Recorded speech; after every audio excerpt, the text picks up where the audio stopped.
In today's topic, I thought I would discuss a fairly timeless fact that we would all be good to constantly consider and remind ourselves of, which is that journalists are a underclass of curs and misbegotten thieving liars as almost a rule, and that we should do well to not even heed them but pelt them with our chagrin and unmerciful, pejorative, venomous voices. So, in that vein, I think it's best if we start off with why this is considered quite a timeless fact, in that Kierkegaard, who was a Danish philosopher who also had a beef with journalists in the mid-19th century, wrote, "The lowest depths to which people can sink before God is defined by the word journalist. If I were a father and had a daughter who was seduced, I should not despair over her. I would hope for her salvation. But if I had a son who became a journalist and continued to be one for 5 years, I would give him up." In which we can obviously appreciate that there's a large amount of dissatisfaction with the profession, I think, in general, and then journalists in particular, because of the way that they embody their jobs more to a fact than many of us in our own lives would say that our identity is indelibly linked in that way to a job. So the second quote here is from Chesterton, which was a early 20th century polemicist from England, and he wrote, "Modern man is staggering and losing his balance because he is being pelted with little pieces of alleged fact, which are native to the newspapers, and if they turn out not to be facts, that is still more native to the newspapers." Chesterton himself was publishing a weekly or fortnightly, I think, newspaper,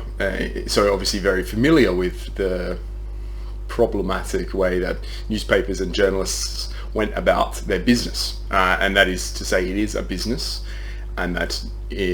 since journalism basically was at the forefront of publication, which is after the invention of the printing press, there becomes a much needed ability for the populace to be literate, and once people are literate, then they want to publish their works and keep up with what we would call the herald or the news, and then thus the newspaper is created, and in the newspaper we have the very human condition of being able to publish our thoughts in a way that cannot be contested. So it's a very unilateral dissemination of information, and information here being very asterisks applied to say that it can be almost anything you want, true or false. It is almost inevitably consequentless, so there's no feedback loop, or there's no punishment really for lying in a newspaper or omitting truths, because the way that we are basically creatures of both inference but also passive learners and receivers, in that we will always choose to try and get more and more information as it fulfills our brain's curiosity center in a way that is, as we can all see, it's both universal but also inexhaustible. And newspapers basically supply this function. Now, the twin problems with that is, one side, journalists who are scum of the earth, and on the other side is the structurer and owner of a newspaper who has intents and purposes. And those can be split once again into this dyadic property of what we might call a financial incentive, so a newspaper baron who is trying to commercialize the news in a way that makes them money, or an ideological owner who is much more centered around pushing their own version of reality onto those readers of that source material. So sometimes there's this gestalt of both, in which case you get something like Fox News or something like that. Anyway, we'll start with the journalists, and what's wrong with those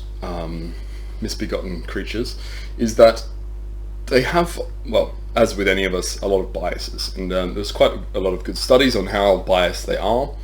and obviously it's fairly typical that a journalist would be a university graduate, which already tends to being a liberal-leaning institution. The de facto political stance is more or less liberal in that sense, and liberal in the very American democratic sense of here you can see that the ratio of journalists and ideologies is always going to skew much more classically liberal, but in the way that is progressive, and progressivism as a ideological stance. And from that we can also compound the issue, because obviously when you think about news you want it to be unbiased for reasons, I should think, that are maintaining your own liberty to decision making and opinion forming. But some people do like to be told what to think and do. But what our problem is the aggrandization and hubris of journalism, both as a function and as a role, but also as a person who takes up the torch. So here's a very interesting study from the 70s around how journalists rate themselves versus their actual abilities. And here you can see obviously that they're much higher at rating themselves in a verbal ability than they are in actual performance. And they're the second highest self-rated, just after English. However, obviously with English, it's a degree that is centered in a verbal ability in such a deep-seated and measurable way, versus journalism, which is much more around practices and processes of delivering information to people, and the necessity of the language itself being less important, of less importance.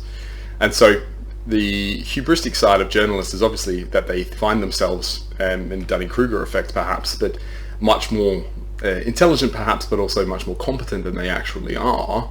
And thus their importance is obviously once again self-aggrandizing and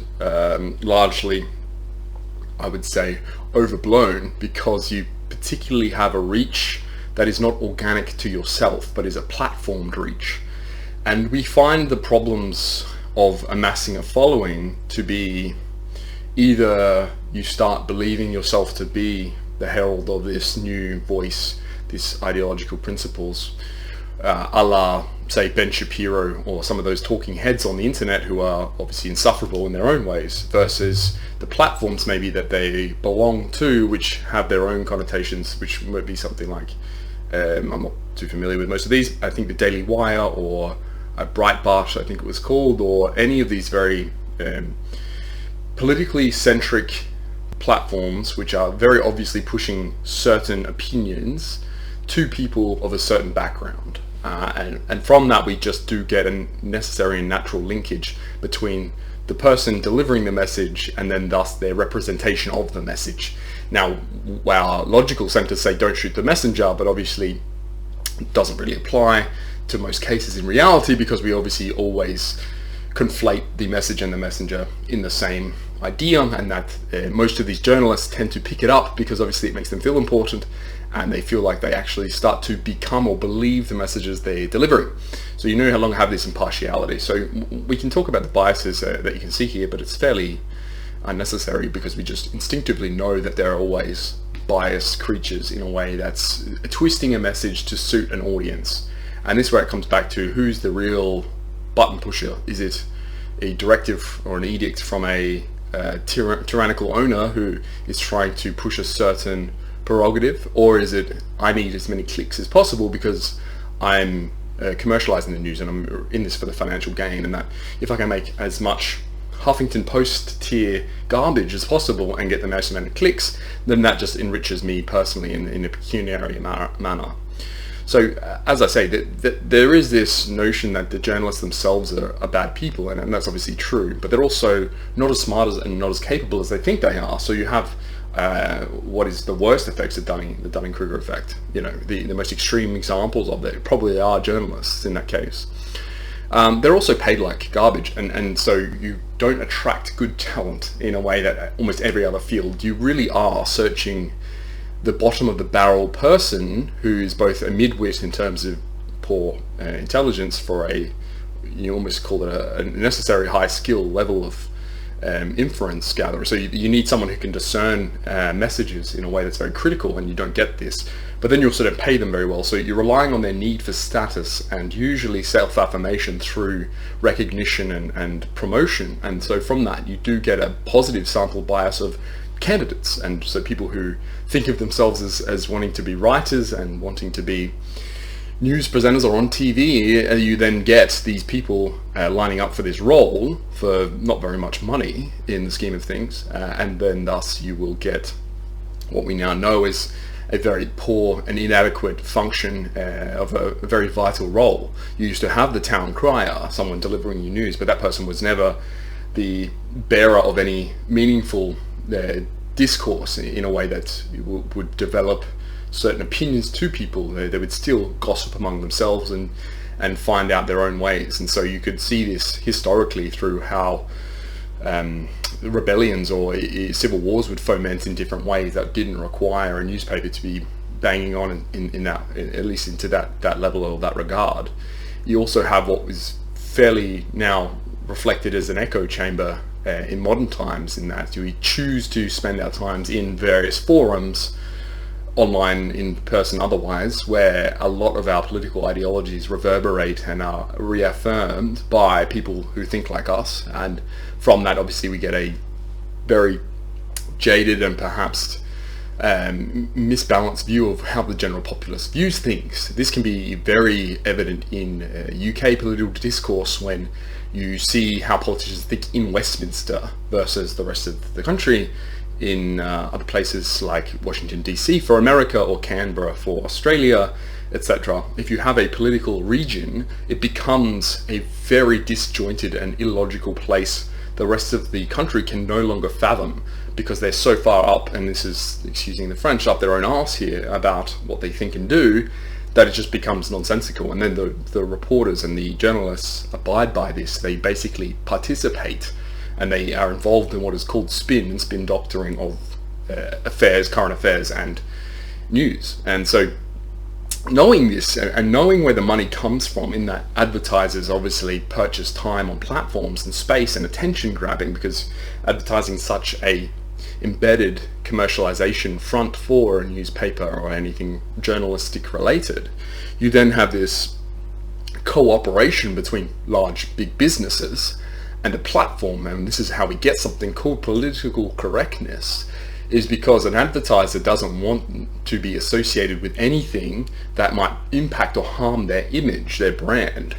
So unless they are particularly going after something controversial for the attention, then they'll try to stay away. And the most milquetoast, dead-brained, middle-of-the-road opinions obviously hold sway here, because political advertising and advertisers in general obviously want to be able to capture that middle space. And then thus you get a self-fulfilling principle with journalists